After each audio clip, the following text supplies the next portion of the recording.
Si Haruka ay isang kawawang tambay na laging binabalewala ng buong klase. Walang pumapansin sa kanya, walang kaibigan, at palaging nasa gilid lang. Pero nagbago ang lahat nang biglang maisakay ang buong klase sa ibang mundo, at sa lahat ng estudyante, si Haruka lang ang nakakuha ng kakaibang kapangyarihan, Infinite Lock, isang abilidad na sobrang up. Nagsimula ang lahat habang mag-isa siyang nakaupo sa classroom dahil hindi siya kasando ng mga mayayabang na atleta o kahit ng mga nerd na obsessed sa kani-kanilang trip. Biglang lumitaw ang isang magic circle na nag-transport sa buong klase. Sinubukan ni Haruka na tumakas sa pamamagitan ng pag-akyat sa rooftop pero nahila pa rin siya kahit na na-separate siya sa iba. Sa isang puting kawalan, nakilala niya ang isang matandang lalaki na dapat sana'y magbibigay sa kanya ng mga abilidad. Nang basahin niya ang mga board, nakita niya ang sandamakmak na sobrang lakas na skills tulad ng Hollow Purple, Gear 5, Super Saiyan, at pati mga abilidad na parang biro na lang sa sobrang lakas. Pero dahil nahuli siyang na-transport, nakuha na ng iba ang lahat ng magagandang skills at ang natira na lang sa kanya ay puro mukhang walang kwentang abilidad. Galit na galit si Haruka at sinisi ang matanda, pero nainis ito sa kakareklamo niya at basta na lang siyang pinadala sa ibang mundo dala ang lahat ng useless skills, iniwang mag-isa. Pagdating niya roon, napansin niyang may pouch siya na may unlimited storage, pero puno naman ng mga walang silbing gamit. Nang tignan na sana niya ang stats niya, may lumabas na panel na nagsasabing mag-roll siya ng dice. Pag-roll niya, nakuha niya ang pinakamataas na numero at pinapili siya ng stat na palalakasan. Pinili niya ang lock at sa isang iglap, umabot ito sa max level. Kahit mag-isa siya, wala siyang pakialam kung nasaan ang mga kaklase niya. Nagdesisyon siyang mag-focus at simulan ng bagong buhay niya sa mundong ito. Ginamit niya ang appraisal skill para matuklasan ang mga kapaki-pakinabang na resources tulad ng mga kabute at nagsimulang maglot. Nakahanap siya ng isang kuweba, sinigurong walang halimaw, at doon nag-set up ng camp. Kinaumagahan, bigla siyang naka-encounter ng mga goblin at agad siyang nagtago ng mapaansing mas mataas ang level ng mga ito. Pero alam niyang kung gusto niyang mabuhay mag-isa, kailangan niyang lumaban. Pinalakas niya ang loob niya, binuff ang baston niya gamit ang magic, at isa-isang pinabagsak ang mga goblin. Pagkatapos ng laban, napansin niyang doble ang itinaas ng lahat ng stats niya. Kinabukasan, mas lalo pa niyang pinalakas ang sarili niya, ginamit ang skill para i-enhance ang katawan niya, at sinubukan ang bilis at lakas niya sa pagpatay ng mas maraming goblin. Sa mga sumunod na araw, unti-unti niyang tinaas ang stats niya at ginawa ang pangarap niyang tirahan sa loob ng kuweba. Pero may isang bagay siyang labis na hinahangad, karne. Nang makakita siya ng kuneho, hinuli niya ito. Pero bago pa siya makakain, may naramdaman siyang paparating. At hindi nga siya nagkamali, ang mga kaklase niya pala yon. Sa gitna nila, naramdaman niya ang presensya ng childhood friend at minamahal niyang class rep na si Talca. Gusto man niyang sumama, pinigilan niya ang sarili niya at naisip na sa mundong ito, mas mabuting mag-isa siya para maabot ang ultimate goal niya na maging master ng bagong mundong ito. Mabilis siyang nagtago sa mga damuhan habang dumadaan ang mga bully. Isa sa mga goons, si Haroomi, ang may napansing galaw at sinimulang silipin ang mga palumpong. Nang iaabot na niya ang kamay niya, biglang may tumalong kuneho palabas, ikinagulat nilang lahat. Napatawa na lang sila sa kaba at umalis, habang si Haruka naman ay napabuntong hininga sa ginhawa dahil hindi siya natuklasan. Dahil sa kuryosidad, sinundan ni Haruka ang grupo mula sa malayo at nakita niyang nagpapahinga sila sa tabing dagat. Tahimik siyang nakinig, umaasang may makukuhang kapaki-pakinabang na impormasyon, pero nauwi lang ang usapan nila sa mga bastos na biro tungkol sa mga kaklase nila, malalaking dibdib, at kung ano-ano pang kababawan. Doon niya napagtanto na wala talagang alam ang mga bully sa sarili nilang skills. Sa halip, pinipilit lang nila si Tanaka, isang nerd, na magsilbing parang search engine nila. Matapos ang tawanan, naghiwa-hiwalay ang grupo at bumalik sa camp kung saan naroon ang iba. Doon nalaman ni Haruka na ang buong klase pala ay nagtayo ng iisang kampo. Pero pinili niyang hindi na sumunod, mas gusto pa rin niya ang tahimik na mag-isa. Kinabukasan, naghanda si Haruka ng kabute para sa hapunan. Laking gulat niya nang biglang mag-level up ang loner skill niya dahil lang sa pag-iwas sa mga kaklase niya. Kahit ganoon, nanatiling level 3 ang overall status niya, hinaharangan ng ilang walang silbing skills na ayaw mag-progress. Inis na inis siya habang iniisip ang mga abilidad na sapilitang ibinigay sa kanya, pero tahimik na lang niyang kinain ang hapunan. Bago siya makatulog, may narinig siyang ingay sa labas ng kuweba. Akala niya noong una ay bumalik ang mga bully, pero nang silipin niya, nakita niya ang mga nerd na nakikipaglaban sa grupo ng goblin. Ginamit niya ang appraisal skill at nalaman niyang mas mataas ng sobra ang level at kakayahan ng mga ito kumpara sa kanya. Nakaramdam siya ng inggit at muntik ng talikuran ang eksena. Pero nang mapansin niyang may paparating na mga goblin sa likuran na handang umatake, naalala niya na dati rin silang magkakaibigan. Nanaig ang instinct niya at kumilos siya. Nakialam si Haruka at nailigtas sila. Nagpasalamat ang mga nerd at inakay niya ang mga pagod na ito pabalik sa kanyang kuweba. Sa loob, namangha ang mga nerd sa ligtas at komportableng tirahan niya. Hindi komportable si Haruka sa papuri nila dahil sanay siyang mag-isa at halos walang pakikisalamuha. Tahimik lang siyang nakinig habang ikinukwento nila ang nangyari sa kanila. Pagdating daw nila sa mundong iyon, gulong-gulo ang lahat at walang nakakaintindi sa sitwasyon, maliban sa mga nerd na agad naisip na isekai ito dahil sa mga napanood nilang anime tulad ng Re-Zero. Habang pinapakalma ni Talca ang klase, bigla silang inatake ng mga goblin. Sa gitna ng takot, ang mga nerd ang unang tumindig at ipinagtanggol ang lahat. Nang makita ito ng mga atleta, sumama sila sa laban at nagtagumpay ang grupo.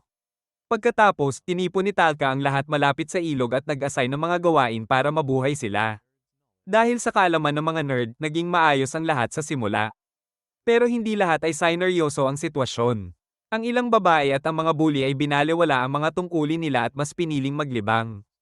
Unti-unting nabiyak ang samahan, kaya napilitan si Talca, ang mga nerd, at ilang seryosong kaklase na sila ang magtayo ng tent at maghanap ng pagkain habang ang iba ay nagpapetex lang. Lalong lumala ang tensyon nang matuklasan ng mga nerd ang plano ng mga bully na gamitin ang kanilang puppetry skills para kontrolin si Talca at ang mga babae para sa masasamang balak. Agad nila itong ibinunyag kay Talca, at matapos marinig yon, nagdesisyon siyang magsanay ng todo at mabilis na tumaas ang level niya. Hinarap niya ang mga bully, at nang subukan ng mga ito na isagawa ang plano nila, tuluyan silang tinalo ng bagong lakas ni Talca. Nabunyag at napahiya ang mga bully, kaya itinaboy at itinakwil sila ng buong grupo. Pero bumalik pa rin sila para maghiganti. Sa walang ingat nilang pakikipaglaban sa mga nerd, nasunog ang campsite at maraming nasugatan. Sa huli, ang mga babae at iba pang kaklase ay maling sinisi ang mga nerd sa nangyaring trahedya. Galit na galit sa nangyaring kawalan ng hustisya, tuluyan ng iniwan ng mga nerd ang campsite at sa kakalakad nila ay napadpad sila kay Haruka. Ramdam ni Haruka ang bigat ng loob nila kaya inalok niya silang patuluyin sa kuweba at ipinagluto pa ng masaganang handa mula sa mga kabute para kahit papaano ay gamaan ang pakiramdam nila. Sa mga sumunod na araw, nakasama niya sila at laking gulat niya na nag-enjoy pala siya sa presensya nila. Pero hindi rin nagtagal, nagpa siya ang mga nerd na magpatuloy sa kanilang paglalakbay. Balak nilang makarating sa isang lungsod at magparehistro bilang mga adventurer. Inanyayahan nila si Haruka na sumama, umaasang maibalik ang samahan nila noong school days pa, noong magkakasama silang nanunood ng kung ano-anong kalokohan. Pero ikinagulat nila nang tumanggi si Haruka. Desidido siyang tahakin ang sarili niyang landas kaya mabigat man sa loob, umalis ang mga nerd. Pagkatapos nilang umalis, hindi maiwasan ni Haruka na ma-curious sa lungsod na ikinwento nila. Gayunpaman, bago pa siya magtungo roon, nagdesisyon muna siyang silipin ang kalagayan ng iba. Habang papunta sa dating campsite, nakasalubong niya ang isang kobold. Kahit nasugatan sa laban, nagawa niya itong talunin at nagpatuloy. Pagdating niya sa campsite, wala na siyang nadatnan. Hinala niya ay lumipat na ang mga ito, kaya ginamit niya ang enemy tracking skill at nakita ang mga sariwang yapak papasok sa mas malalim na bahagi ng gubat. Sinundan niya ang bakas at doon niya nakasalubong ang mga babae sa klase. Nagkunwari siyang nangangalap lang ng pagkain. Pero bigla siyang nilapitan ng mga ito, desperadong humihingi ng tulong.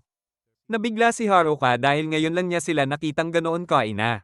Ipinaliwanag ni Sukiho na hinahanap nila ang mga nerd para humingi ng tawad dahil ngayon lang nila napagtanto kung gaano sila umasa sa mga ito para mabuhay. Sinabi ni Haruka na matagal nang umalis ang mga nerd at diretsahan niyang pinagsabihan ng mga babae na dapat talaga silang humingi ng tawad sa ginawa nila noon. Ipinaalala niya na ang mga nerd ang lumalaban sa mga halimaw, nangangalap ng resources, at nagsisiguro ng kaligtasan nilang lahat. Yumuko ang mga babae at nakiusap kay Haruka na turuan sila kung paano mabuhay hanggang sa muli nilang makita ang mga nerd.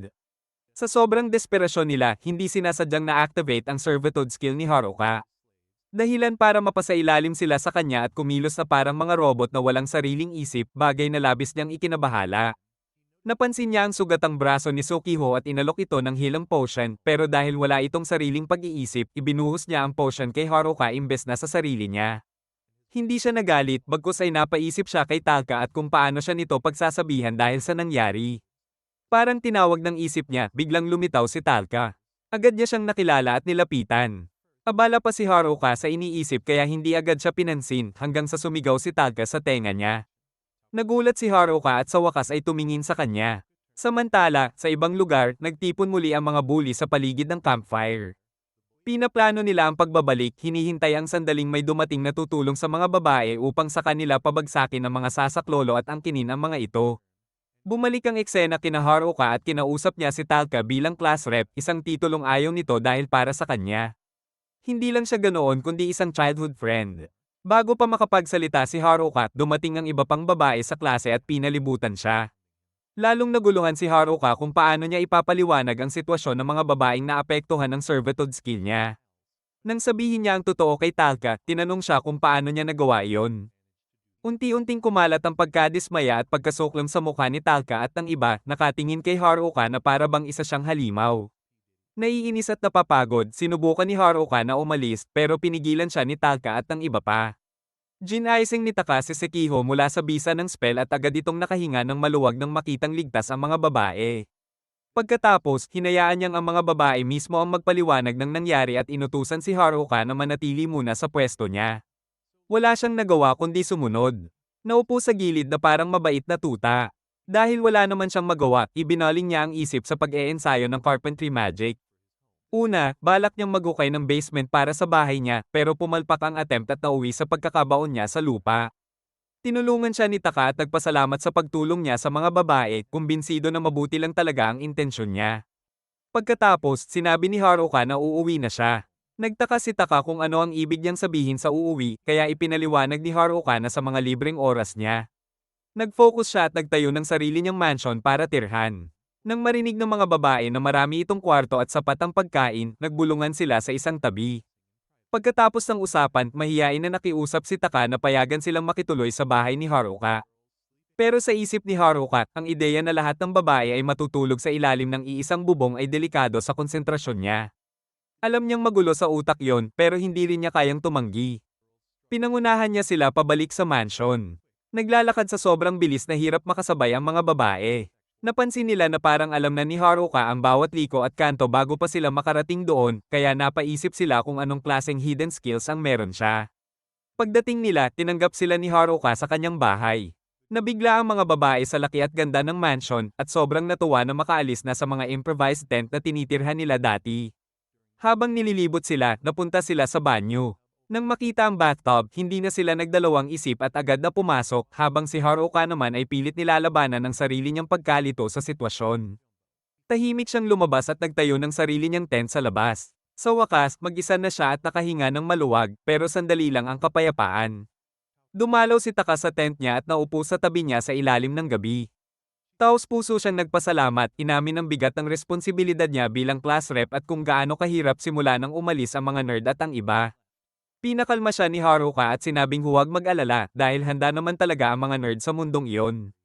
Natuwa si Taka na buhay at maayos si Haruka at inamin din niya na nag-aalala siya para sa kanya lalo na't nagawa niyang mabuhay mag-isa at magtayo ng mansion. Pagkatapos niyang ilabas ang saloobin niya, iniwan niya si Haruka para magpahinga. Pero hirap makatulog si Haruka dahil alam niyang puno ng babae ang mansion niya. Lumipad ang isip niya sa kung ano-anong delikadong imahinasyon. Kinaumagahan, nagising siya at may nakatayong babae sa labas ng tent niya. Sandali niyang inisip na baka matupad ang mga iniisip niya, pero si Chika lang pala yon na inutusan para gisingin siya. Medyo awkward itong lumapit at sinabi na handa na ang almusal at kabute at isda ang kakainin nila. Biglang nawala ang pagkadismaya ni Haruka nang marinig ang salitang isda. Agad siyang lumabas at kumain, tuwang-tuwa na hindi muna kabute ang ulam niya. Ipinaliwanag niya na hindi pa siya nakakakahuli ng isda dahil masyado itong madulas at mabilis. Dahil curious, tinanong niya kung paano nagawa ng mga babae. Ipinakilala ni Taka si Amim na gumagamit ng kaunting kuryente para i-stun ang mga isda sa ilog at madaling mahuli ang mga ito. Namangha si Haruka sa nakita niya at pabirong ipinakita pa ulit ni Amim ang kakayahan niya. Kinulong ni Haruka ang kuryente sa isang kahon bago niya ito pinakawalan sa ilog. Dahil sa eksperimento, nakakuha siya ng bagong elemental skill.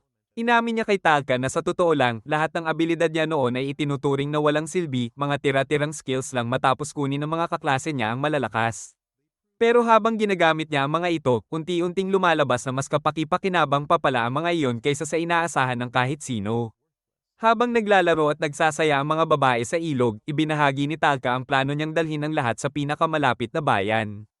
Binalaan naman sila ni Haruka na bago maglakbay, kailangan muna nilang palakasin ang sarili nila.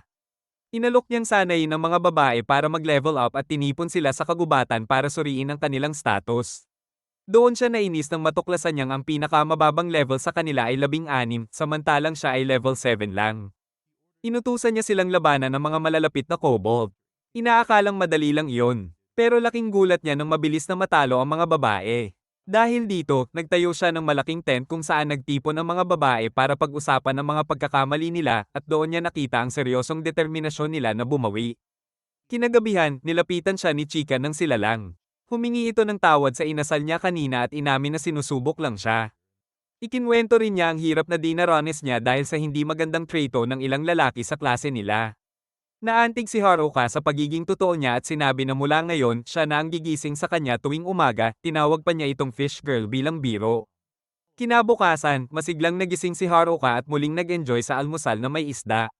Habang kumakain, narinig niyang nagtatalo ang mga babae dahil gusto na nilang makipag-rematch sa mga kobold. Pinagalitan sila ni Talca at iginiit na dapat goblin muna ang pagpraktisan nila.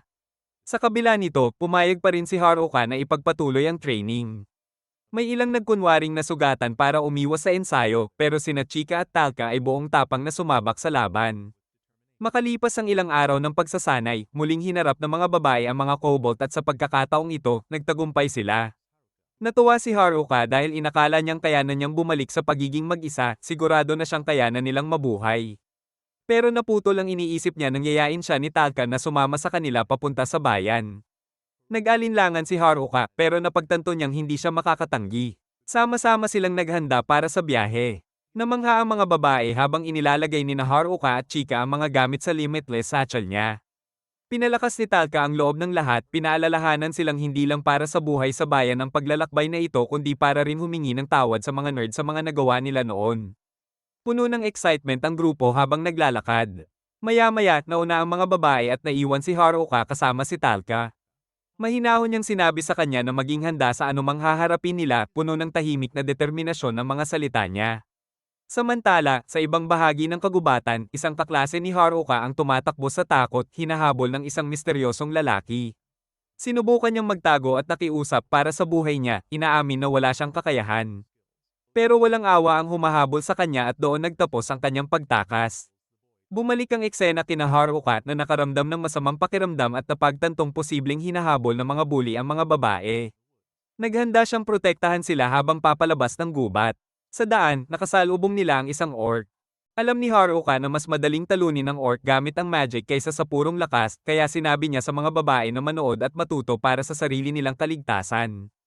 Inatake niya ang orc gamit ang bilis at tibay niya na ikinagulo ng halimaw. Masyadong napalapit ang orc kay Haruka kaya bigla siyang nataranta at sa gulat niya ay sinuntok niya ito sa likod ng ulo hanggang sa mawala ng malay. Namangha si Haruka sa sarili niyang lakas dahil alam niyang kadalasan ay magic lang ang epektibong paraan para pabagsakin ang isang orc. Pero nanlaki ang mata ng mga babae sa inis at pagkadismaya dahil nangako si Haruka na gagamit siya ng magic sa laban. Iyon kasi ang sinabi sa kanya ng mga nerd. Maya-maya, may isa pang orc na lumitaw. Para tuparin ang pangako niya, ginamit ni Haruka ang fire magic at inihagis ito sa mukha ng orc, dahilan para agad itong bumagsak. Sa kabila nito, galit pa rin ang mga babae dahil sobrang dali para kay Haruka ang talunin ng mga orc, kaya pakiramdam nila ay wala silang natututunan. Kinagabihan, nagtayo ang mga babae ng mga tent at nagsindi ng apoy para makapagpahinga. Napansin ni Taka na mag-isa si Haruka at may ginagawa. Gumagawa pala siya ng bitag gamit ang isa sa mga tinatawag niyang worthless skill para malaman niya kung may lalapit sa kanila. Doon niya naisip na hindi pala talaga walang silbi ang skill na iyon. Biglang may nadetect siyang presensya. Akala niya ay ang mga bully na iyon pero ang dumating pala ay ang mga atleta. Nagbiro si Haruka na baka naroon sila dahil sa mga babae. Pero sinabi ng mga atleta na siya talaga ang sadya nila. Nagbiro pa si Haruka hanggang sa matawa sila, sa kanya tinanong kung bakit gusto nila siyang kausapin ng hindi alam ng mga babae. Ipinaliwanag ng mga atleta na matapos ang nangyari sa mga bully, hirap na silang magtiwala sa kahit sino. Sinabi rin nila na may alam silang skill na mas delikado pa kaysa puppetry. Alam agad ni Haruka na ang tinutukoy nila ay ang hijack skill. Nagkunwari siyang seryoso at tinakot sila na meron siya nito pero hindi sila natakot dahil alam nilang mabuting tao si Haruka. Ang ikinatatakot talaga nila ay baka ang mga bully ang may hawak ng hijack skill. Doon inamin ni Haruka na siya ang may servitude skill, bagay na ikinagulat at ikinabahala ng mga atleta dahil alam nila ang bigat ng kapangyarihang iyon. Sinabi ng mga atleta na kaya sila pumunta ay para magbigay babala at ipaalam na poprotektahan nila ang mga babae at ang iba laban sa mga bully bilang kabayaran sa mga nagawa nila noon. Hindi nila alam na narinig ni Taka ang buong usapan, dahilan para lalo siyang mag-alala. Kinabukasan, inutusan ni Haruka ang lahat na maghanda para ipagpatuloy ang paglalakbay. Bago sila umalis, hinarap siya ni Taka dahil may gusto itong sabihin. Pero bago pa siya makapagsalita, sinabi ni Haruka na alam niyang may hijack skill siya. Ipinaliwanag ni Taka na ang hijack skill ay kayang kumuha ng kakayahan ng iba kapalit ng buhay nito, pero hinding-hindi niya kayang gawin yun kon inuman. Pinakalma siya ni Haruka at sinabing hindi siya natatakot sa kanya. Tulad ng mga nerd na mas gaman pa ang loob nang malaman nilang si Taka ang may hawak ng ganoong skill at hindi ang mga bully. Dahil dito, napaluha si Taka at napansin iyon ni Haruka. Tinanong niya kung bakit parang madalas na siyang umiiyak. Laking gulat ni Haruka nang aminin ni Taka na dahil yun sa kanya at sa mga padalos-dalos niyang ginagawa. Tumakbo si Haruka palayo sa hiya, pero sinabi pa rin ni Taka na nagpapasalamat siya sa lahat ng ginagawa ni Haruka para sa kanya. Nagpatuloy sa paglalakbay si Haruka kasama ang mga babae. Sa daan, nagbenta siya ng ilang fruit juice at may isang babae na gustong-gusto iyon na halos mag-offer ng kapalit na hindi ko nais-nais, pero mabilis itong pinigilan ni Taka. Maya-maya, nakarating sila sa isang ilog. Nagkunwari si Haruka na mag-scout at inutusan si Taka na bantayan ang mga babae, pero sa totoo lang gusto lang niyang subukan ang limitasyon ng mga magic skill niya. Ginamit niya ang magic infusion at iba pang skills para pabilisin ang galaw niya hanggang sa tuluyan siyang makalipad. Namangha siya sa tanawin ng ilog at kagubatan mula sa itaas, pero unti-unting naubos ang lakas niya. Bumagsak siya sa lupa at muntik nang maubos ang HP at aura niya. Nang makabalik siya sa grupo, hating gabi na. Ipinaliwanag niya kay Taka na nag-scout lang siya at may mga bagong skill na natutunan, kaya ganoon ang mga pasa niya. Kinabukasan, nakasalubong nila ang ilang orc, may ilang babaeng nahiwalay, at nagkaroon pa ng kaunting kalituhan sa ilog, pero sulit ang lahat nang sa wakas ay makalabas sila ng kagubatan at bumungad ang mga burol. Namangha ang mga babae sa tanawin matapos ang napakaraming araw na puro puno lang ang nakikita nila. Habang pinagmamasdan ng paligid, napansin ni Haruka na may bagong skill siyang na-unlock. Airwalking. Sinubukan niya ito at laking gulat niya nang makalakad siya sa hangin na parang solidong lupa.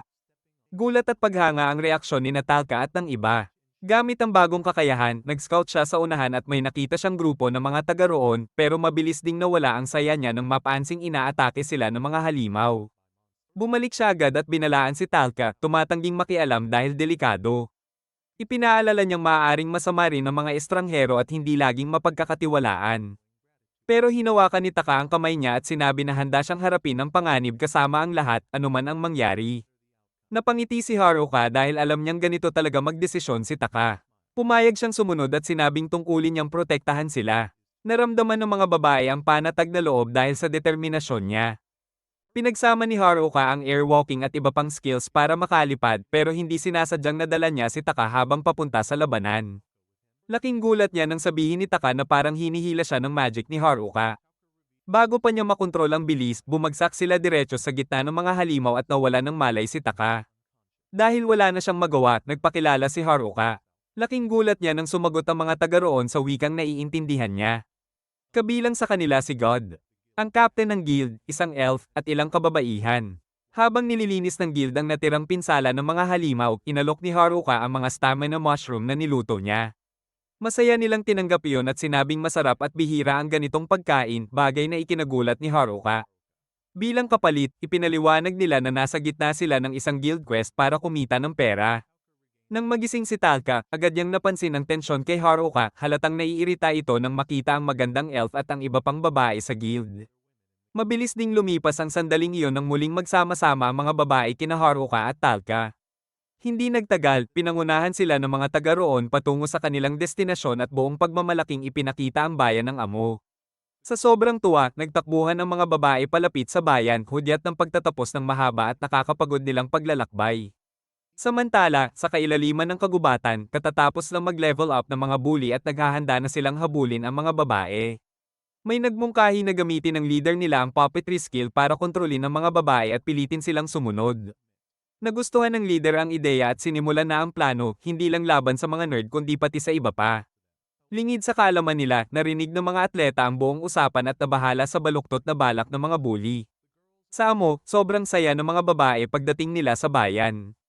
Agad silang nagkanya-kanyang takbo para bumili ng mga damit at maliliit na gamit pero mabilis silang pinigilan ni Talka at pinaalalahanang unahin muna ang mga kailangang bilhin. Tahimik na pinagmamasdan ni Haruka habang ligtas ng nakakapagpahinga ang mga babae sa loob ng bayan. Pakiramdam niya ay tapos na ang misyon niya pero biglang pinatunog ni Talka ang pito niya at tinawag silang lahat pabalik. Humanga si Haruka sa galing ni Talka sa pag-oorganisa at pagdidisiplina sa grupo. Inilahad niya ang plano para sa mga susunod na araw. Una, makipag-trade ng item sa Adventurers Guild. Pangalawa, magparehistro doon. Pangatlo, gamitin ang kikitain para magbayad ng inn. At panghuli, hanapin ang mga nawawalang nerd. Tumutol si Sukiho at sinabing dapat unahin ang paghahanap sa mga nerd pero nanindigan si Talka. Pumunta sila sa Adventurers Guild at sinalubong sila ng mabigat at seryosong atmosphere. Habang tumitindi ang tensyon, biglang lumitaw ang guildmaster at ipinatawag si Haruka sa itaas. Inutusan ni Haruka si Talka na simulan na ang registration habang siya ay susunod. Habang paakyat, ramdam niya ang titig ng mga veteranong adventurer, iniisip na baka mapag-alitan siya. Pero laking ginhawa niya nang lumabas na kalmado at mabait ang guildmaster at nagpasalamat pa sa pagtulong niya kanina. Nakahinga siya ng maluwag at bumalik sa ibaba kung saan napansin niya ang isang trade counter. Ipinaliwanag ng dealer ang mga patakaran at nabigla ito sa dami ng gemstones na inilabas ni Haruka. Nag-atubili man, tinanggap pa rin ng trade at sinabing babayaran siya kinabukasan. Sa sandaling iyon, pumasok si Talka at ang mga babae sa guild at agad nag-iba ang atmosphere ng buong lugar. Napansin ni Haruka kung paano nagbago ang asal ng ibang adventurer sa presensya ng mga babae. Hinimok ni Talka si Haruka na magparehistro at laking gulat ng lahat nang makita ang matataas na level ng mga babae. Sinabi ni Talka na si Haruka na ligtas na nagdala sa kanila hanggang amo ay tiyak ding magiging dakilang adventurer balang araw. Nagsimula si Haruka sa registration pero nadismaya siya nang malaman na kulang pa siya ng isang level para makapasa. Nakiusap siya pero tumanggi ang clerk at ipinaliwanag na sa level 20 ay trainee pa lang at sa level 30 pa magiging ganap na adventurer. Dahil dito, pansamantalang si Talka ang namuno sa grupo. Pagkatapos, sinunod nila ang rekomendasyon ng guild at nagtungo sa isang inn. Ikinalula ni Haruka na kahawig ito ng isang love hotel pero iginiit ng may-ari na hindi raw ganoon kaya doon pa rin sila nagpalipas ng gabi.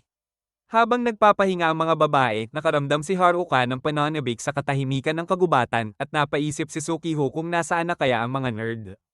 Kinaumagahan, masayang nag-almusal ang mga babae habang binibilang ni Haruka ang mga gemstones niya. Ipinaalam ng dealer na hindi kayang bilhin ng guild ang lahat ng iyon ng sabay dahil limitado ang pondo nila.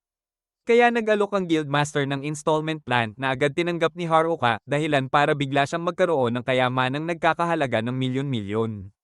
Nagsaya si Taka at hinimok ang mga babae na mamili na ng mga kailangang gamit. Samantala, tahimik na inilayo ni God si Haruka at binanggit ang isang espesyal na lugar. Akala ni Haruka ay isang happy ending massage parlor kaya excited siyang sumunod pero laking gulat niya ng isang magic item shop pala ang puntahan nila. Ilang oras siyang nag-test ng iba't ibang kagamitan hanggang sa mapansin niya ang isang kwintas na nagpapaalala sa villager set na ibinigay sa kanya ni God. May kakayahan itong mag-enchant ng items, kaya sobra ang tuwa ni Haruka. Pero biglang sumugod si Taka, galit na galit dahil sa tagal niya. Sa sobrang taranta, nahulog ni Haruka ang mistletoe charm at aksidenteng na-enchant ang lahat ng items na nate-sting niya. Dahil dito, pinilit siya ng shopkeeper na bilhin lahat ng iyon at sa isang iglap, naubos ang buong kayamanan niya. Kinabukasan, ang tanging natira kay Haruka ay ang mga enchanted gear. Inis na inis sa palpak niyang shopping spree nang arap siyang makatakas sa amo para makakuha ulit ng gemstones at makapag-adventure. Pero wala siyang adventure permit kaya hindi siya pwedeng umalis ng legal at alam niyang kahit si Taka ay hindi na siya pinagkakatiwalaang lumabas matapos ang nangyari kagabi. Kaya gumamit siya ng palihim na paraan, sinuot ang invisibility cloak at dahan-daang lumusat habang kinakain siya ng konsensya. Sa gate na walang bantay, sinubukan niyang tumakas gamit ang airwalking skill pero nahuli siya mismo ng mga babae. Sa gulat niya, nawalan siya ng kontrol, bumangga ang maselang bahagi ng katawan niya sa pader at nasugatan siya. Nakilala niya ang mga ito bilang mga girl jocks ng klase pero napansin niyang may isang nawawala. Nang hanapin niya ito gamit ang skill niya, nakita niyang nagbibihis ito sa gitna ng publiko para mag-try ng costumes. Nagmadali silang pigilan siya, pero inakala ng babae na pinapahiya siya ni Haruka at nauwi ito sa pag-iyak. Sa sobrang awkward, pinuri na lang siya ni Haruka para pasayahin at tuluyang pumalpak ang unang pagtakas niya. Kinabukasan, umalis ang mga babae para sa unang official quest nila na iwan si Haruka mag-isa sa inn. Sinamantala niya ang pagkakataon at muling tumakas. Naka-invisibility cloak, madali niyang nalampasan ang mga gwardya at tuluyang nakalabas sa mundo. Matamis ang lasa ng kalayaan habang balak niyang bumalik sa forest hideout niya hanggang sa makita niya ang isang carwayeng inaatake ng mga bandido. Dahil sa instinct, nakialam siya. Naiwasan niya ang biglaang atake at gumanti gamit ang fire cane na ikinagulat ng mga bandido. Kinutya nila siya dahil sa low-level jobless status niya pero napansin ni Haruka ang kahinaan ng sobra nilang pinapakitang weapon skills. Sinamantala niya ito, umiwas lang siya hanggang sa mapagod at bumagsak ang mga bandido. Mula sa karwahe ay lumabas si Muriel, isang maharlikang babae na nagpasalamat sa kanya pero sinabi ring hindi niya talaga direktang tinalo ang mga bandido. Nagpakilala si Haruka at isiniwalat ni Muriel na siya ang anak ng lokal na lord. Dahil sa takot na muling mambush, nakiusap siyang samahan siya ni Haruka kapalit ng gantimpala at napilitan siyang pumayag. Sa biyahe, tinanong siya ni Muriel kung saan siya galing at ikinwento ni Haruka na mula siya sa isang basurang bayan na hindi siya pinapayagang mag-adventure at ang lord nito ay siguradong isang matabang, panot na matandang walang kwentang mamuno. Biglang humagulgol si Muriel at inamin na siya ang anak ng sinasabing walang kwentang lord. Nanlumo si Haruka nang marealize niyang ang ikalawang pagtakas niya ay nagdala lang pala sa kanya pabalik sa amo. Samantala, sa ibang lugar, lalong umiinit ang tensyon habang nagkakabanggaan ang mga bully at ang mga jocks. Binalaan sila ng mga bully na huwag silang humarang dahil balak nilang komprontahin ang class representative pero tumanggi ang mga jock at doon nagsimula ang rambulan. Sa mismong sandaling aatake na ang leader ng mga bully, biglang lumitaw ang isang misteryosong lalaki mula sa anino at isinaksak ang talam sa likod nito. Nakita ng mga bully ang kanilang leader na tinaga at paulit-ulit na sinaksak na parang ginawang Swiss cheese. Galit na sumugod ang iba para gumanti pero dalawa lang sila at mabilis silang tinalo ng walang kahirap-hirap. Sinubukan pang tumakas ng mga jock pero agad silang inabutan at pinigil ng lalaki. Nang makita nila ang mukha nito, nabigla sila dahil pamilyar pala ito. Samantala, ibinalik si Haruka sa amo ni Princess Muriel matapos mabaigo ang kanyang pagtakas. Sa loob, namangha siya sa napakalaking pinto ng mansyon ng Lord at sa mahabang kasaysayan ng pamilya ni Muriel. Kahit humanga siya, mas namimiss niya ang tahimik niyang kuweba at ang sarili niyang mansyon kaya sinubukan niyang tumakas muli, pero hinarang siya ni Millie. Hinarap siya nito at tinanong kung bakit gusto niyang umalis, iginiit niyang gusto nilang tratuhin siya ng maayos bilang pasasalamat sa pagliligtas niya sa kanya mula sa mga bandido. Sa hapagkainan, halos hindi makapaniwala si Haruka sa handaan dahil puro karne ang nasa mesa. Habang nilalantakan niya ang pagkain, binigyan siya ni Muriel ng mga gantimpala, isang supot ng pera at isang town pass na magbibigay sa kanya ng malayang pagpasok at paglabas dahil wala siyang pagkakakilanlan. Napansin ni Muriel na mas interesado si Haruka sa karne kaysa sa kanya o sa mga gantimpala, kaya nalungkot siya lalo na't sinuot pa niya ang pinakamaganda niyang damit para sa kanya. Kinabukasan, sinabi ni Haruka sa mga babae na inimbitahan siya sa mansyon ng Lord kahapon at nang tanungin kung bakit, simple lang ang sagot niya na wala raw espesyal na dahilan kundi dahil sobrang tiyads lang daw siya. Sa totoo lang, nagsisinungaling siya dahil plano niyang tumakas ng amo nang hindi nila alam. Umalis ang mga babae para sa quest nila pero bago sila tuluyang umalis sa hotel, pinakiusapan siya ni Taka na huwag munang umalis dahil kailangan siya nito. Pagkaalis ng grupo. Biglang sumigla si Haruka dahil alam niyang iyon na ang araw ng tuluyan niyang pagtakas. Sumulat siya ng liham para kay Toka na nagpapaliwanag kung saan siya pupunta, saka nagtungo sa gate at buong yabang na ipinakita ang town pass sa gwardya. Nang payagan siyang umalis, dumiretso siya sa gubat na parang walang pakialam kahit sa posibleng ambush ng mga bandido. Matapos ang ilang oras na paglalakad, naramdaman ni Haruka na malapit na siya sa dati niyang kuweba. Mula sa ilog na dati niyang pinangingisdaan, nakita niya ang mahihinang goblin at kobold na nagsisilabasan sa paligid at laking gulat niya nang may makita siyang isang napakapangit na orc. Ramdam niyang may mali dahil karaniwang mas malalim sa gubat na nanatili ang mga orc pero mabilis niya itong tinalo gamit ang fire cane. Habang nagpapatuloy siya, napansin niya ang mga bakas ng dugo at kinabahan siyang baka sa mga nerd o sa mga jock iyon. Kaya ginamit niya ang tracking skill niya para sundan ang trail. Sa huli, natagpuan niya ang mga jock na halos mamatay na sa sobrang bagbog at pagkawala ng dugo. Agad niyang ginamitan ng healing potion na gawa sa mga kabute, ayaw niyang may mamatay sa harap niya. Nagising ang mga jock at tinanong ng leader nila kung nasaan ang mga babae. Tiniyak ni Haruka na masaya ang mga ito sa bayan at pinasalamatan pa ang mga jock dahil sa pagprotekta nila laban sa mga bully. Doon nila sinabi kay Haruka na patay na ang mga bully. Ngunit pareho raw silang natalo ng isang lalaking mas malakas, mas matalino, at mas makapangyarihan kaysa sa kanilang lahat. Napagtanto ni Haruka na ang lalaki ay target si Taka dahil taglay nito ang hijack skill, at nagulat siya dahil akala niya sila lang ng mga nerd ang may alam sa espesyal na kakayahan nito. Nag-alok ang mga jock na tulungan si Haruka na labanan ng misteryosong lalaki, pero tumanggi siya at idineklara na mag-isa niyang haharapin ang kalaban dahil ang tanging gusto lang niya ay mamuhay ng mag-isa at tahimik. Kahit alam niyang malaking tulong ang kanilang suporta. Hinulaan niyang susundan ng misteryosong lalaki ang bakas ng dugo, ibig sabihin ay siguradong magkakaharap silang dalawa. Dahil nag-aalala siya para kay Taka, inutusan niya ang mga jock na bumalik sa bayan at protektahan siya pati ang iba pang mga babae. Nang makaalis na ang mga ito, nakaramdam si Haruka ng kakaibang pananabik sa pagiging mag-isa muli, parang nung umpisa pa lang ng lahat. Pero alam niyang kailangan muna niyang magsanay at mag-level up bago harapin ang lalaking umatake sa mga jock. Pagsapit ng hating gabi, nagpraktis si Haruka ng mahika laban sa mga goblin. Madali niya silang natalo, kaya nagtaka siya dahil mas mataas ang level ng mga ito kaysa sa kanya. Habang sinusubok pa ang sarili, biglang lumitaw ang isang Goblin King at umatake. Madali niya itong naiwasan, pero alam niyang kailangan niya itong talunin. Halos ma-overpower siya ng Goblin King, pero in-enhance niya ang kanyang cane gamit ang iba't ibang abilities at nahati niya ito sa dalawa. Namangha siya dahil ang mga akala niyang walang kwentang skills ay napakalakas pala. Biglang may isang napakatangkad na nilalang ang lumitaw sa likuran niya, isang Goblin Emperor na level 50, at agad na pagtanto ni Haruka na wala siyang laban dito dahil level 9 pa lang siya. Dahil kaunti lang ang pagpipilian, pinagsama-sama niya ang lahat ng mahihina niyang skills para i-enchant ang Cane, at doon siya nakakuha ng mga bagong kakayahan. Nagpalitan sila ng mga atake at nagawa niyang tamaan ng Goblin Emperor, pero kahit nasugatan ito, hindi pa rin natalo. Tumayo muli ang Goblin Emperor, pinagaling ang sarili, at nagawang gasgasan si Haruka. Gumamit pa ito ng weapon skills na muntik nang tumapos kay Haruka pero hindi siya sumuko dahil alam niyang kailangan siya ng kanyang mga kaibigan. Kaya nakipaglaban siya hanggang sumikat ang araw. Sa wakas, natalo niya ang Goblin Emperor at nag-level up siya sa level 11 na buong saya niyang ipinagdiwang. Pagbalik sa kanyang kuweba, tiningnan niya ang kanyang character information at nakahinga siya ng maluwag sa laki ng ipinagbago niya, pero alam pa rin niyang mas mahina pa rin siya kumpara sa Goblin Emperor. Kaya nagpa siya siyang magsanay pa lalo bago dumating ang misteryosong lalaking umatake sa mga jock. Kinagabihan, habang papasok siya sa kuweba, napansin niya ang isang lalaking may kapa sa malapit. Tinawag niya ito at napilitang magpakita ang lalaki na hindi pala iba kundi ang nerd na si Tanaka. Inamin ni Tanaka na siya ang nagplano ng lahat, ginamit ang mga bully para pag-awayin ang klase at magdulot ng kaguluhan, pero ipinahayag niya ang pagkadismaya dahil ang mga jock ang nagdala sa kanya kay Haruka sa halip na kay Taka. Balak niyang puntahan si Taka, pero hinaranggan siya ni Haruka at idineklarang isa siyang loner na may pinoprotektahan.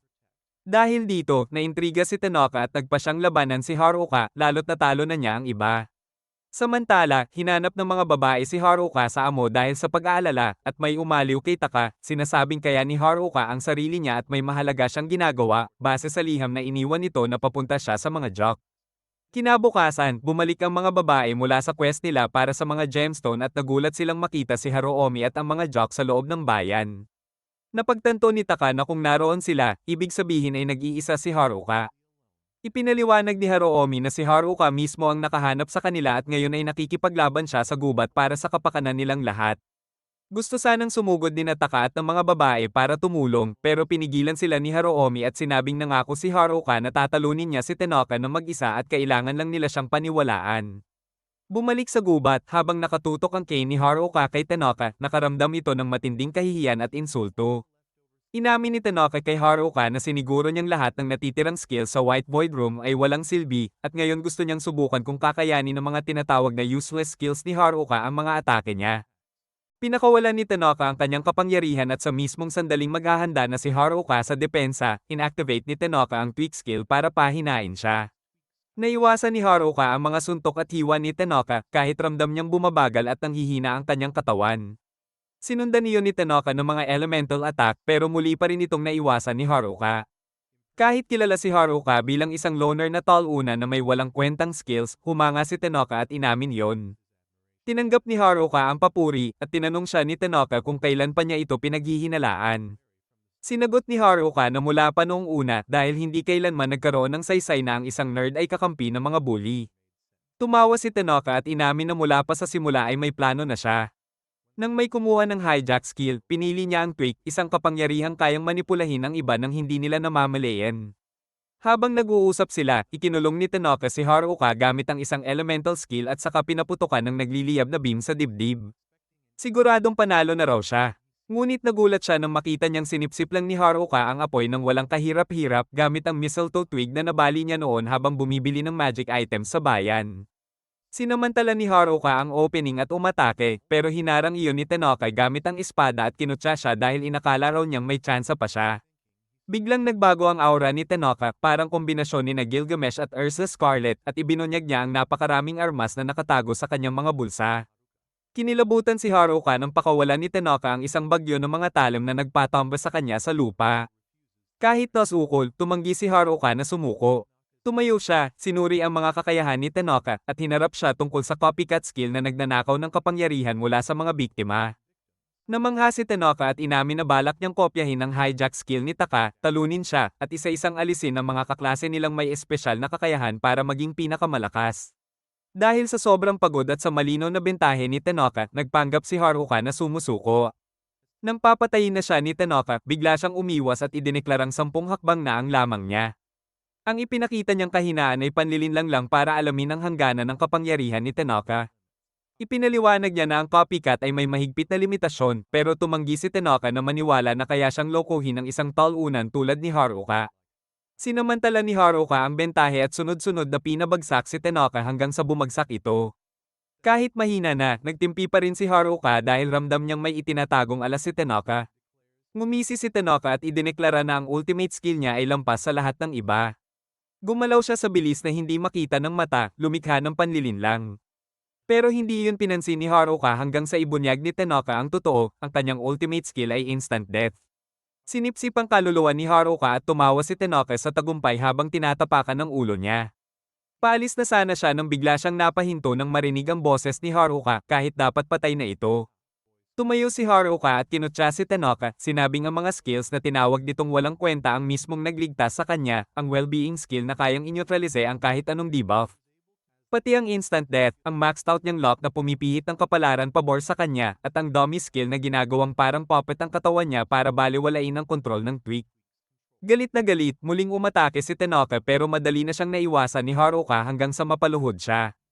Iginigiit ni Tanaka na perpekto ang kanyang kalkulasyon na parang 1-1 ay laging 2, ngunit pinaalalahanan siya ni Haruka na nasa ibang mundo sila kung saan hindi laging umiiral ang ganoong mga absolutong batas. Sa huli, inamin ni Tanaka na boring at walang saysay ang buhay niya sa Earth hanggang sa magbukas ang portal. At masinsinan niyang pinlano ang lahat para pawiin ang kanyang pagkabagot at maabot ang pagiging perpekto.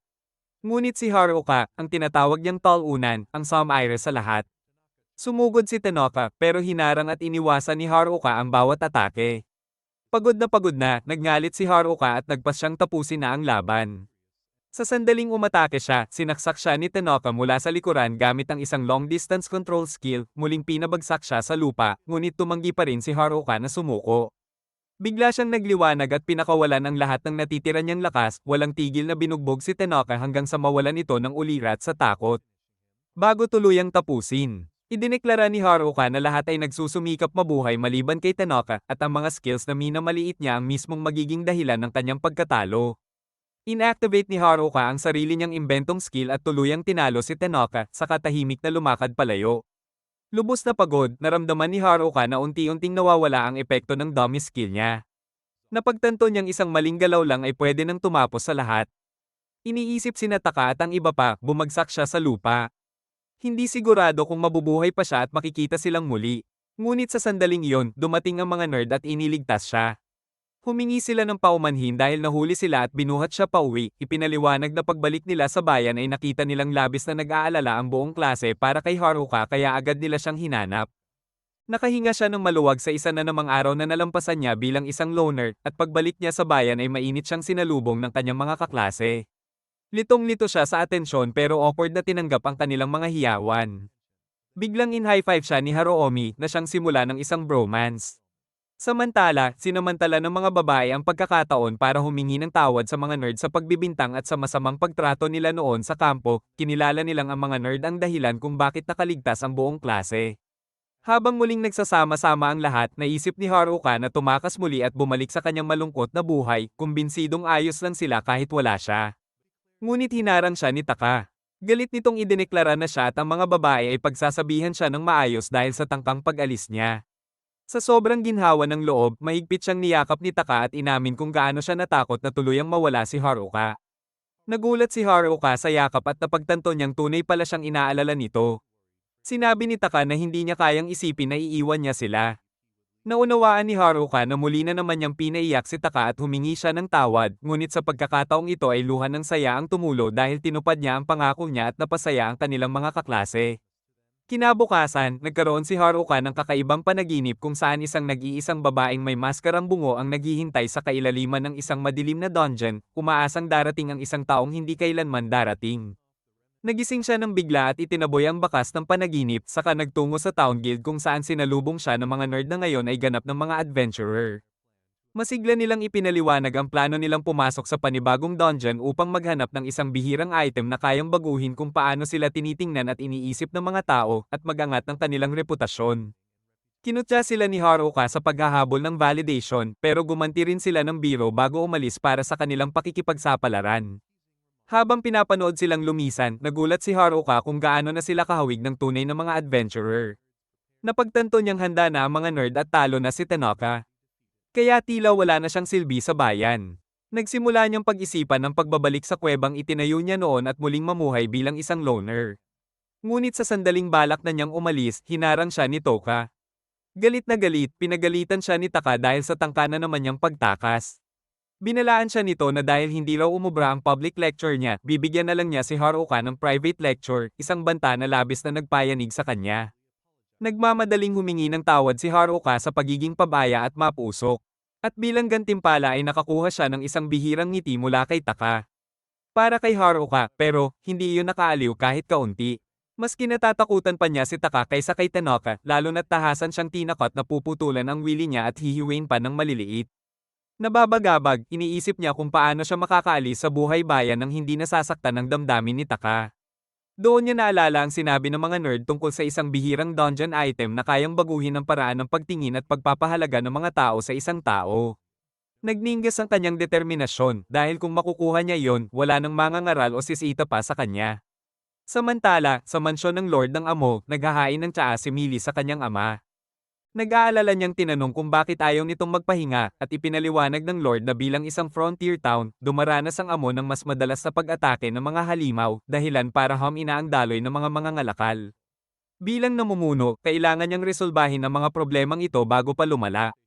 Naputol ang kanilang usapan nang biglang sumugod ang isang dungeon guard at inanunsyong may paparating na kawan ng mga halimaw. Agad na umalis si Muriel patungo sa Adventurer Guild upang ipakalat ang balita.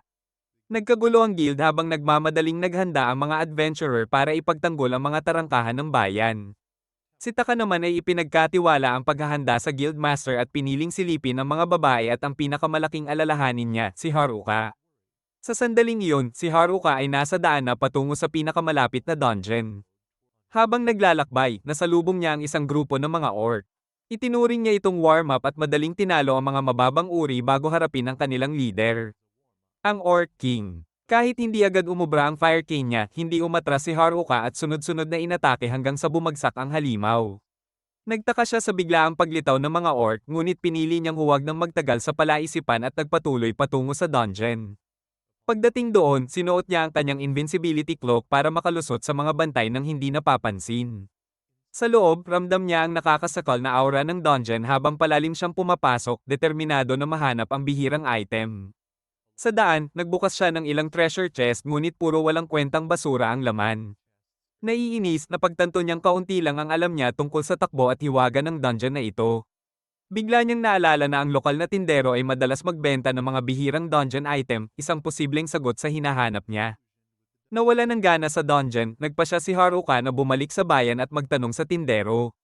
Sa mga tarangkahan ng bayan, tensyonado ang mga adventurer habang hinihintay ang inaasahang pag-atake ng mga orc ayon sa ulat ni Millie.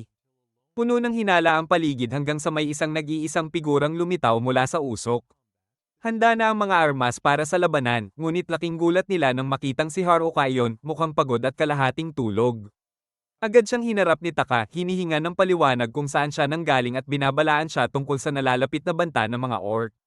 Walang kabog-abog, sinabi ni Haruka na natalo na raw niya ang mga iyon na parang simpleng laro lang ng whack-a-mole na ikinagalit ng mga babae at ng mga adventurer. Kalaunan, ipinatawag si Haruka sa guild kung saan nagpasalamat sina Mili at ang guild master, ngunit sinabayan iyon ng mahigpit na babala. Pinagsabihan nila siya tungkol sa panganib ng pabaya at mag-isang pagpasok sa dungeon at sa bantang dala ng isang posibleng monster stampede. Nakiusap ang dalawa na iwasan na niya ang ganoong mapanganib na kilos. At kahit labag sa loob, nangako si Haruka na susundin ang kanilang sinabi. Nang gabing iyon, mag-isa sa kanyang kwarto, mapait na nagmuni-muni si Haruka. Unti-unti nang nawawala ang tsansa niyang mamuhay bilang isang recluse, lalo na't pati sina Mili at ang guildmaster ay nag-aalala na rin para sa kanya. Napagtanto niyang kailangan niyang kumilos agad kung gusto niyang makuha ang bihirang item at tuluyang baguhin ang tingin ng lahat sa kanya. Kinaumagahan, binisita ni Haruka ang shop merchant, na nagsiwalat na ang hinahanap niyang item ay ang pheromone ring, isang artifact na sinasabing nagpapataas ng affinity at value ng isang tao. Para makuha ito, kailangan niyang bumaba hanggang ika-50 palapag ng dungeon at talunin ang boss sa bawat level para makapagpatuloy. Binalaan siya ng merchant na umaabot sa 100 floors ang dungeon, kaya pinayuhan siyang mag-imbak ng recovery potions at maghanda ng husto. Hindi nila alam, narinig ng mga nerd ang buong usapan. Pagbalik nila sa hotel, agad nilang sinabi kay Taka at sa mga babae ang tungkol sa delikadong plano ni Haruka. Galit na galit, nagpas siyang pigilan siya ni Taka at naghanda ang mga babae para komprontahin siya. Habang papalapit muli si Haruka sa dungeon, hinarang siya ni Taka at ng mga babae. Hinanapan siya ng paliwanag sa tunay niyang pakay. Nagsinungaling si Haruka, sinabing naghahanap lang siya ng singsing na nagbibigay kakayahang makipag-usap sa mga hayop, ang tinatawag na Solomon Ring. Ngunit hindi sila nagpauto, kaya tumakbo si Haruka papasok sa dungeon habang hinahabol siya ng mga babae at walang magawa ang mga gwardya dahil dagsa ang mga pumapasok sa dungeon. Sa loob, humarurot si Haruka sa unahan, determinado na makuha ang pheromone ring bago pa ang sinuman. Sumigaw si Taka na mag-ingat siya sa mga trap pero mayabang niyang binaliwala iyon. Kumpiyansang poprotektahan siya ng maxed out niyang lock na parang plot armor. Ilang sandali lang, na-activate niya ang isang trap. Gumuho ang sahig sa ilalim niya. Sinubukan ni Taka na abutin ang kamay niya, pero dumulas ang kapit at tuluyang nahulog si Haruka. Habang walang katapusang bumabagsak, mabilis niyang inactivate ang isang skill para gawing elastic ang lupa sa ibaba, kaya nailigtas niya ang sarili mula sa tiyak na kamatayan. Nahihilo, napagtanto niyang napadpad siya sa isang lihim na sub-level na mas mababa pa sa mga kilalang palapag ng dungeon. Nabigo ang pagtakas niya gamit ang airwalking skill, ngunit nadiskubre niyang ang dungeon mismo ay nagbibigay sa kanya ng mga bagong kakayahan, kabilang ang pag-scan ng mga trap at istruktura. Sinundan niya ang isang makitid na pasilyo, at habang numinipis ang hangin ay nanghihina siya. Hanggang sa biglang may bugso ng hangin nang buksan niya ang isang pinto. Sa kabila nito, laking gulat niya nang makita ang mismong Dungeon Emperor. Samantala, sinubukan ni Taka at ng iba na bumaba sa dungeon para iligtas siya, ngunit isang portal ang kanilang nasalubong na nagbalik sa kanila sa pasukan.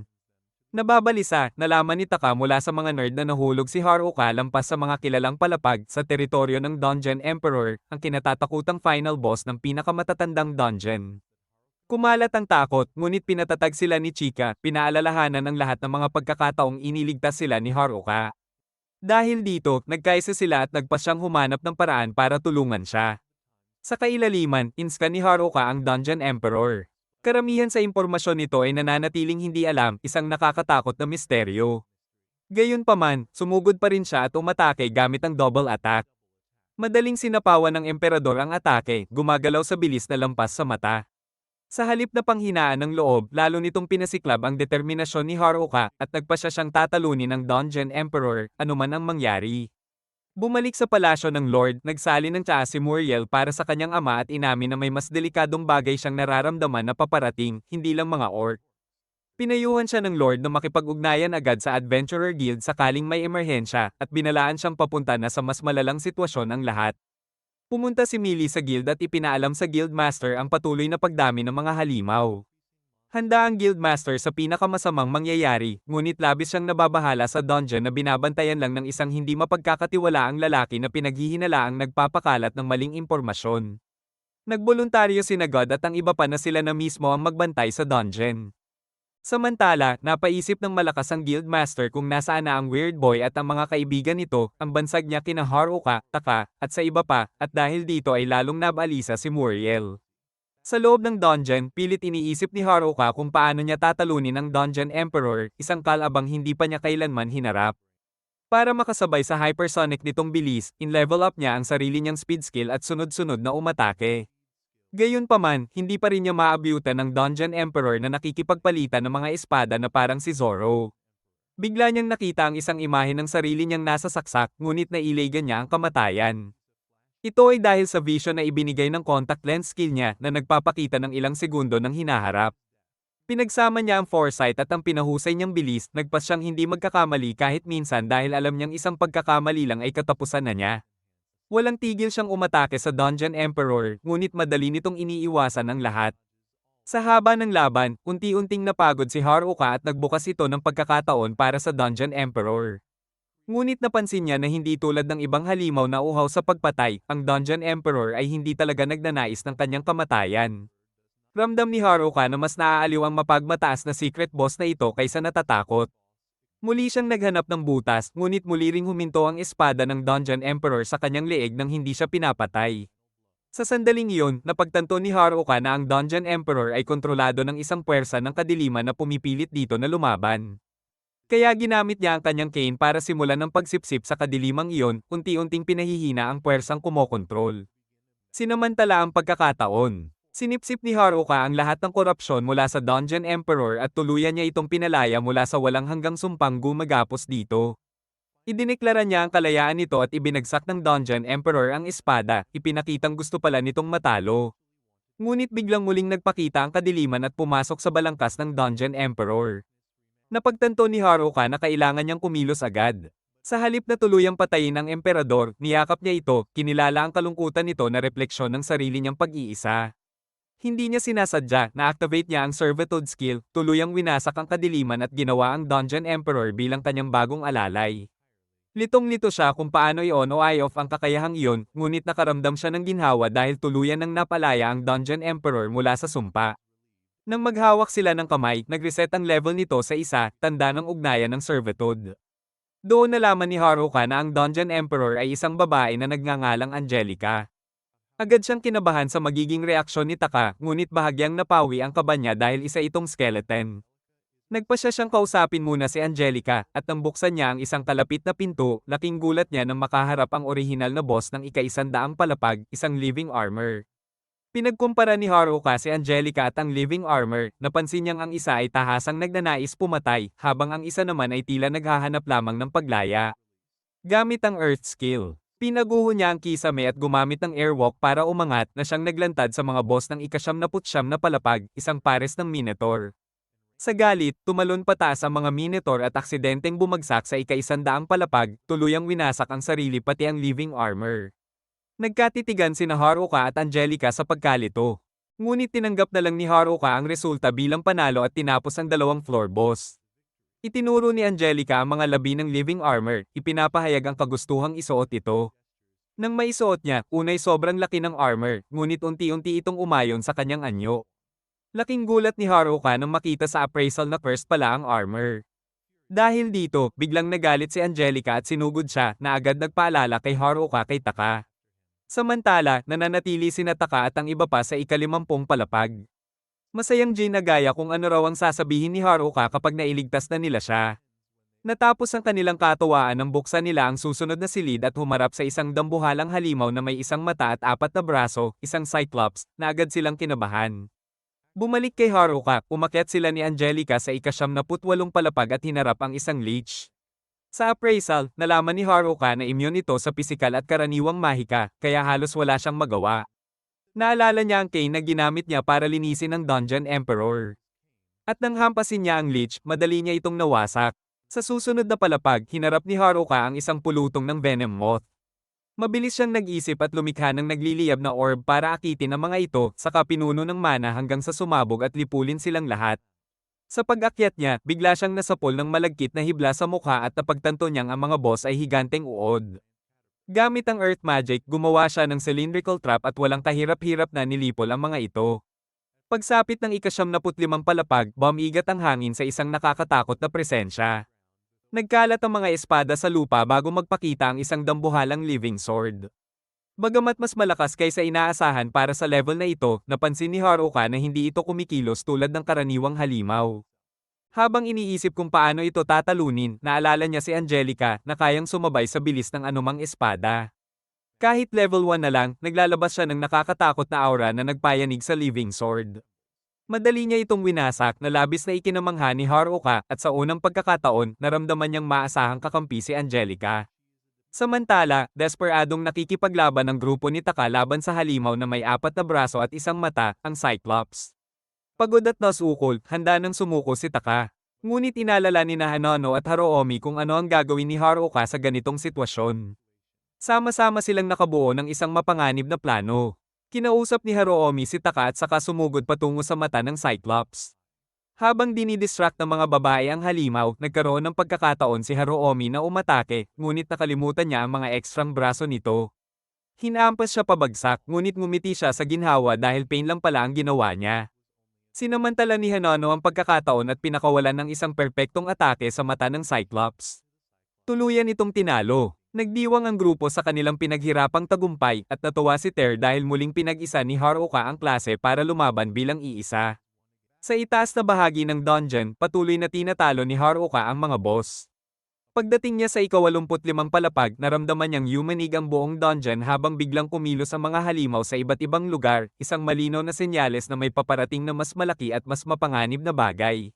Sa labas ng dungeon, hindi makapaniwala ang tamad at walang silbing bantay ng dungeon nang makita niyang sabay-sabay na pumasok sina Haruka at ang iba pa. Parang kawan na malinaw na inilalagay sa panganib ang kanilang mga sarili. Gayunman, hindi siya nakialam. Maya-maya, napalingon siya nang biglang bumuhos palabas ng dungeon ang isang pulutong na mga daga. Kinabahan siya at sumilip sa loob kung saan nasalayan niya ang nagkukumpulang mga malalagkit at halimaw na nilalang na tila handa ng lumabas, bagay na labis niyang ikinagulat at ikinatakot. Sa Adventurers Guild, dali-daling iniulat ng bantay ang kanyang nakita sa Guildmaster at sa mga nagtipong miyembro. Tahimik na nakinig ang Guildmaster, agad nakilala ang mga senyales na umaapaw na ang pinakailalim ng dungeon, isang malinaw na babala ng Monster Stampede. Nabahala agad sina God at ang iba pa. Lalo't alam nilang nasa loob pa rin sina Haruka at ang kanyang grupo. Kinuha ng Guildmaster ang isang lumang dokumento ng mga tala ng dungeon at ipinaliwanag na nangyayari ang ganitong stampede kapag hindi na kayang pigilan ng dungeon ang mga halimaw. Iisa lang ang paraan para matigil ito, talunin ang final boss. Nagtanong si God kung sino ang may kakayahang humarap sa ganoong kalakas na kalaban at agad na naisip ni Muriel ang kambing na si Haruka, ngunit ayaw niyang umasa ng lubos sa kanya. Hindi pa man sila nakakagawa ng desisyon, marahas na yumanig ang gusali, senyales na malapit na ang mga halimaw. Agad naglabas ng utos ang Guildmaster, ilikas ang mga tao sa bayan at tipunin ang lahat ng adventurer para ipagtanggol ang tarangkahan kahit anong mangyari. Kahit mabigat ang sitwasyon, nakaramdam siya ng kakaibang sigla, sabik na harapin ang maaaring pinakamalaking laban ng kanyang buhay. Magkakasama, matagumpay na napigilan ng Guildmaster, nina Alter, God, at ng maraming miyembro ng guild ang unang bugso ng Stampede. Napako sa gulat si Muriel sa tanawin, hindi pa siya nakakita ng ganoon karaming halimaw na nagtipon sa iisang lugar. Napakunot noo ang Guildmaster, kung natalo na sana ni Haruka ang final boss, dapat ay tumigil na ang Stampede. Para makatiyak, napagpasyahan niyang may kailangang pumasok sa dungeon at maghatid ng utos kay Haruka kung paano tuluyang tatalunin ang final boss. Nang sabay-sabay na tumingin ang Guildmaster, sina God, at ang iba pa kay Millie, agad niyang naunawaan, siya ang napili. Sa unay nag-alinlangan siya dahil hindi pa siya kailanman nakapasok sa dungeon.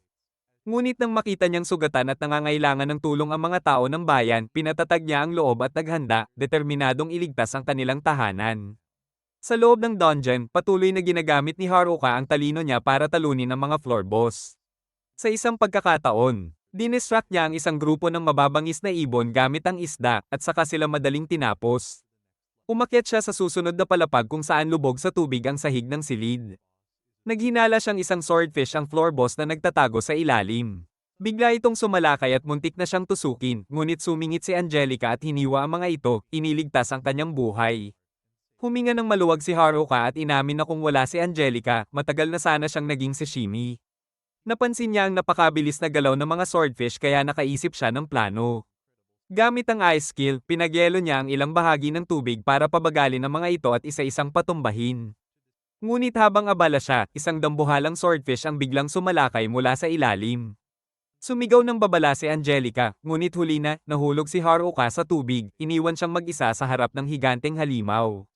Nang maghanda na itong umatake kay Angelica, biglang muling lumitaw si Haruka. Nakatayo sa isang improbisadong surfboard na ginawa niya gamit ang kanyang carpentry skill. Sumugod ang swordfish, pero mabilis itong na-outmaneuver ni Haruka. Ginamit niya ang dummy skill para iliga ang galaw ng halimaw, saka sinamantala ang bukas na pagkakataon para tapusin ito sa isang matinding atake. Muli na naman niyang napabagsak ang isang floor boss at bilang gantimpala, nakakuha siya ng samot-saring mamahaling gemstones.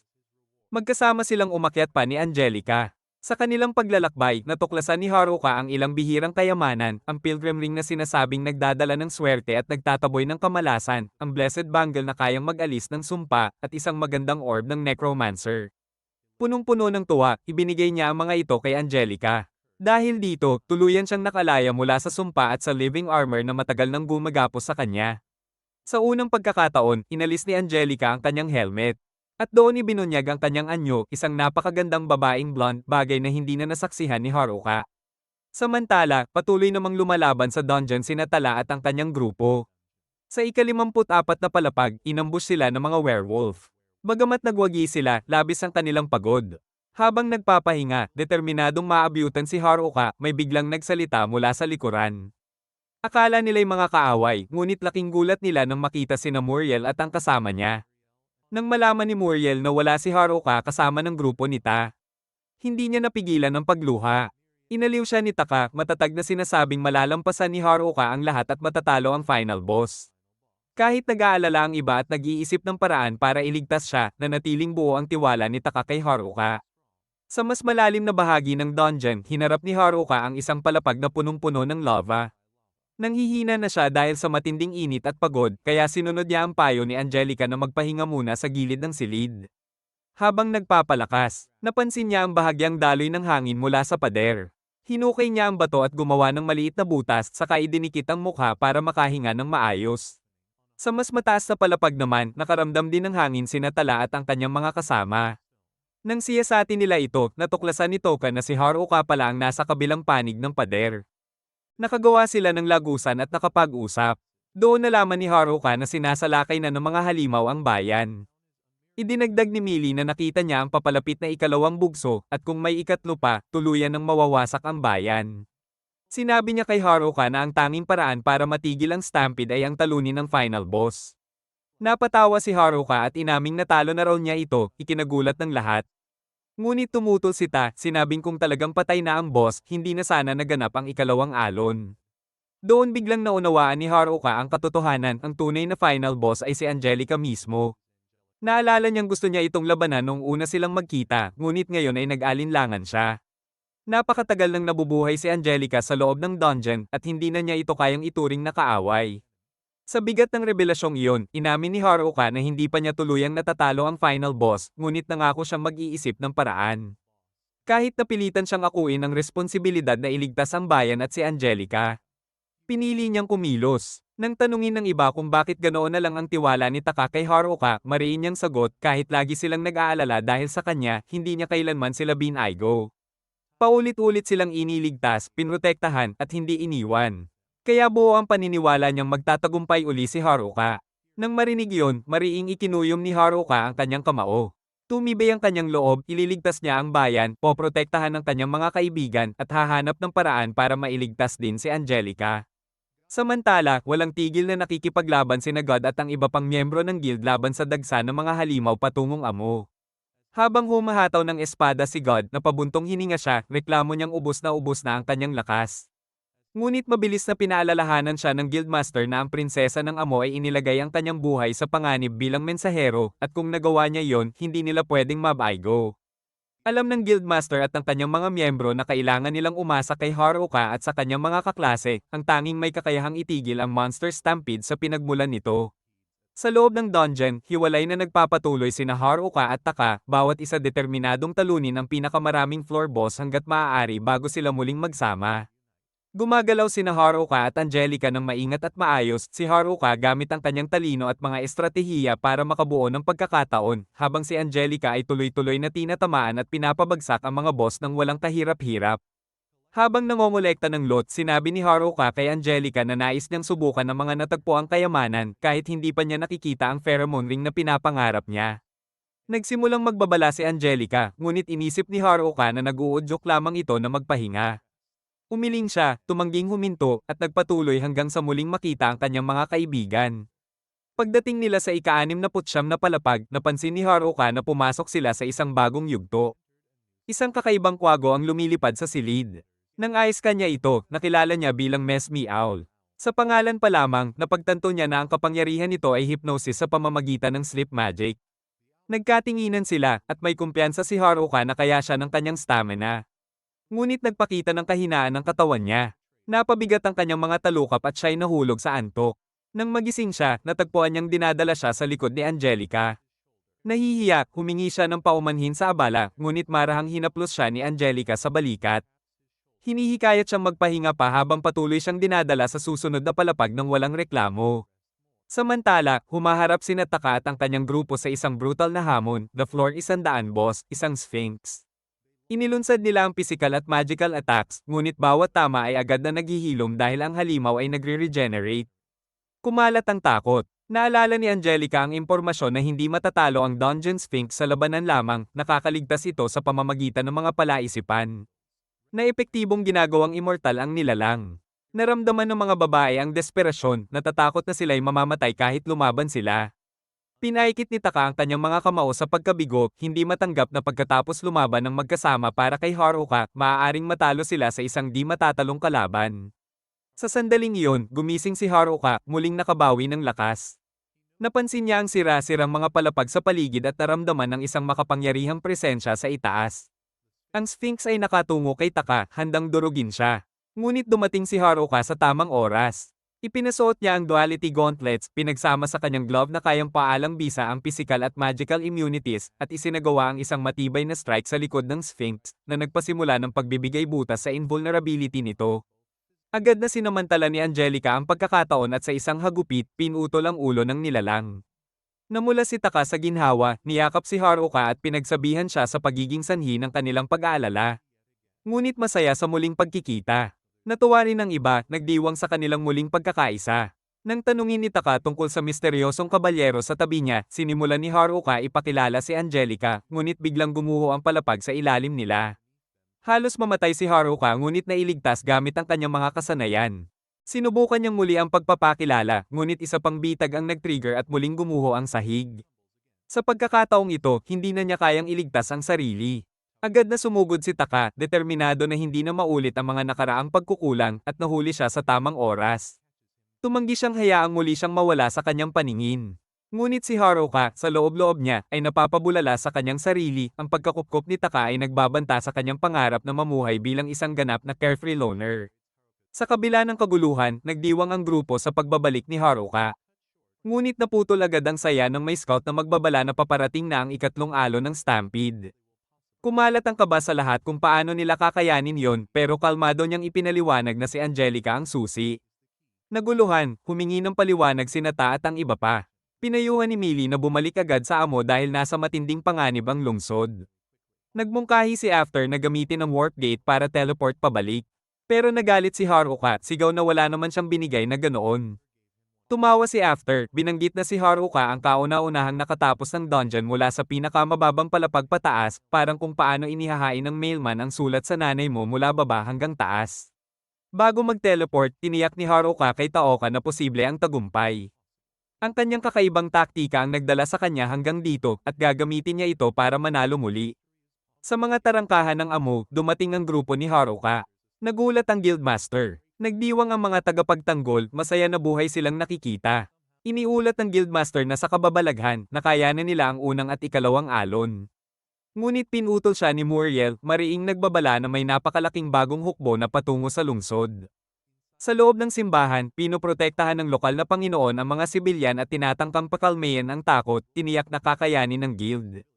Sa labas, naghahanda ang mga miyembro habang lumalapit na ang totoong stampede, isang napakalaki at nakakatakot na kawan ng mga halimaw, iba't iba at labis na nakakatakot na parang ang alamat ng rumbling bird boy. Napuno ng takot ang lahat. Tumingin si Haruka kay Angelica. Walang alinlangan, hinugot niya ang kanyang espada at tinusok sa lupa. Biglang sumabog ang kapangyarihan sa paligid. Inilahad ni Angelica ang kanyang tunay na katauhan, ang Dungeon Emperor, may ganap na kapangyarihan sa lahat ng dungeon monsters. Sumabog ang kanyang mga spells na naglabas ng nakakasilaw na liwanag sa buong battlefield. Nang humupa ang liwanag, nawala ang lahat ng halimaw parang hindi kailanman naroroon. Lumapit si Haruka sa kanya ng kalmado at nag-fist bump bilang tanda ng kanilang tagumpay. Tumalikod siya sa iba at ipinakilala si Angelica bilang Dungeon Emperor. Nagulat ang guild pero tiniyak ni Haruka na wala siyang masamang intensyon at ipinaalala na siya ang tumulong sa kanya sa dungeon. Naghuhuni ang mga scholars sa guild, tama ang hula na bilang Dungeon Emperor, may control siya sa bawat dungeon monster. Nilate ni Haruka ang obvious na sinabi nila pero kinumpirma ang hinala, personal niyang nasaksihan kung paano madaling talunin ni Angelica ang mga dungeon boss. Pinapakita niya ang kanyang autoridad. Nang tanungin kung saan nawala ang mga halimaw. Biro ni Haruka, nagso-social distancing lang daw sila sa bahay, masyadong busy sa Mia Khalifa. Napawi ang takot ng mga tao nang ideklara niyang ligtas na ang amo. Pumutok ang lungsod sa selebrasyon at sa unang pagkakataon sa maraming araw, bumalik ang pag-asa. Kontento si Haruka sa pagkakasalba niya kay Angelica, sa seguridad ng amo, at sa pansamantalang kapayapaan.